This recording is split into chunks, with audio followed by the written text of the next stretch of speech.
हमको देखो नेचुरल बात बोलते। तो अब ये परमार्थ है क्या? परमार्थ है क्या? परमार्थ है? नहीं है। नहीं जाओगे तो बिल्कुल ही चले जाओ। यदि सुबह सुबह टट्टी होने नहीं जाओगे बिल्कुल ही चले जाओगे। नेचुरल है, जाते हो अब वो सुअर पा लेता है, वो उसका भोजन है, उसको बढ़िया लगता है, वहाँ गाजर का हलवा ठंडियों का। वो भाषा सुअर ही बता सकता है, उसका निजी अनुभव क्या है।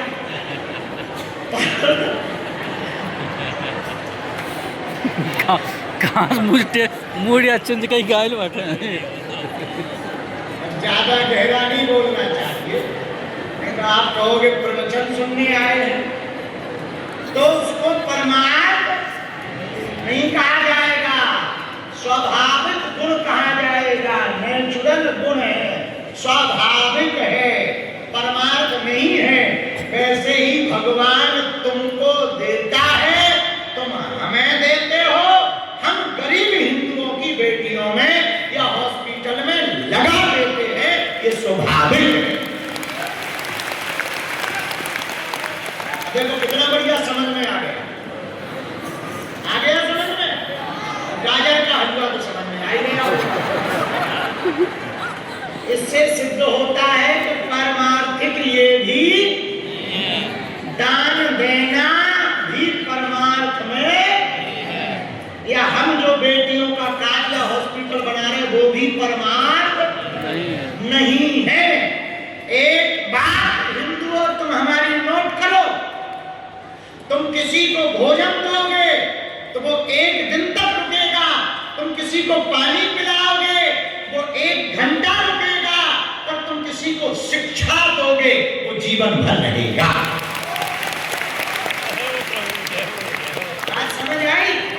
तो हम करते क्या है, हम अपने चेलों को सही दीक्षा और शिक्षा देते हैं कि बेटा तुम ऐसे चलो ऐसा होगा, ऐसे चलो ऐसा होगा, ताकि हम रहे ना रहे हमारे चेलों के साथ हमारी शिक्षा रहे और उनका पूरा जीवन परिवर्तित हो सके। बाकी तुम दान वान को भजन पूजन न समझ लेना, भक्ति न समझ लेना। घंटिया बजाना, तिलक लगाना, मंदिर के परिक्रमा लगाना भक्ति नहीं है, कर्म कांड है, सिर्फ व्यवस्था है। भक्ति है भगवान का हो जाना। तुम 1 लाख रुपया दे करके अपने आप को भगत ना समझ लेना। तिलक लगा के हिंदू हिंदू चिल्लाने से तुम हिंदू नहीं हो जाओगे। इसलिए ध्यान रखो, भक्त वो है जिसका चरित्र शुद्ध हो गया, जो हनुमान जी का हो गया। हनुमान जी के गुणों को जिसने अपने जीवन में आत्मसात कर लिया वो भक्त है। आगे समझ में आ गई? तो तिलक लगाना, हनुमान चालीसा पढ़ना, घंटिया बजाना, मंदिर आना, अर्जी लगाना, परिक्रमा करना, पेशी करना भक्ति आस्था है। क्या है ये? लेकिन ये जरूरी है भक्ति को पाने के लिए। जैसे सर्टिफिकेट पाने के लिए एडमिशन लेना जरूरी है, वैसे ही भक्ति को पाने के लिए ये जरूरी है, भक्ति है कि तुम हनुमान जी को प्रेम करो और हनुमान जी तुम्हें भी प्रेम करने लगे। उसके लिए तुम्हारे अंदर निर्मलता, निश्चलता आनी चाहिए।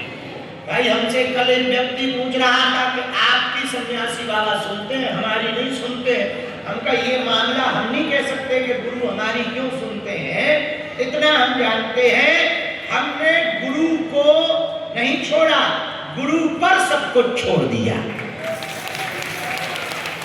ये कल वाला सूत्र है, कल भी इसी सूत्र को बोला था। तो आप लोग हनुमान चालीसा पढ़ के इतने कॉन्फिडेंस में भर जाते हो कि हम भगत हो गए, या परिक्रमा पेशी करके तुम्हें लगने लगता है कि हम ही सन्यासी बाबा की असली भगत है, बाकी सब नकली। नहीं, उनके जीवन में उनकी कृपा पाने के लिए उनकी प्रसन्नता हेतु कार्य करो। तत् सुख सुखित्वम, जिसमें उनको प्रसन्नता हो वो काम करो। ये हनुमान जी की भक्ति है। तो हमसे पूछा आज गाड़ी में किसी ने कि इतने लेट क्यों जा रहे हो? हमने कहा हमारा गुरु जिसमें खुश होगा हम वो करेंगे। प्रेम में नेम और टेम नहीं होता। जहाँ प्रेम होता है वहाँ नेम टेम थोड़ी होता है। प्रेम है तो है। अब भाई जिससे प्रेम होता है उससे अपॉइंटमेंट थोड़ी लेना पड़ता है। जब मन किया सो घुस गए। भाई पत्नी यदि कलेक्टर बन जाए तो पति को परमिशन लेनी पड़ती है, या पति कलेक्टर हो जाए क्या पत्नी परमिशन लेती है कि today possible meeting for 5 minute? ऐसा होता है क्या?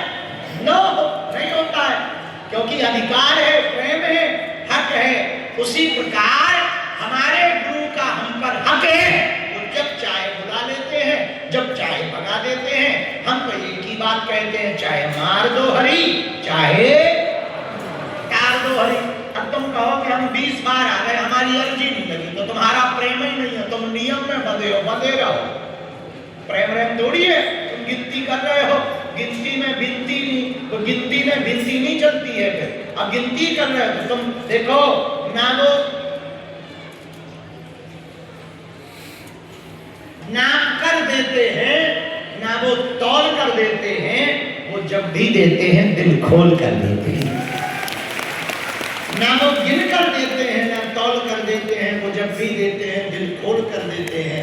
बादशाहत इनकी अजीब है यारो। बादशाही, ये बादशाह इनकी अजीब है यारो। ये जिनको अपना बना लेते हैं तो उसको अपना ही बना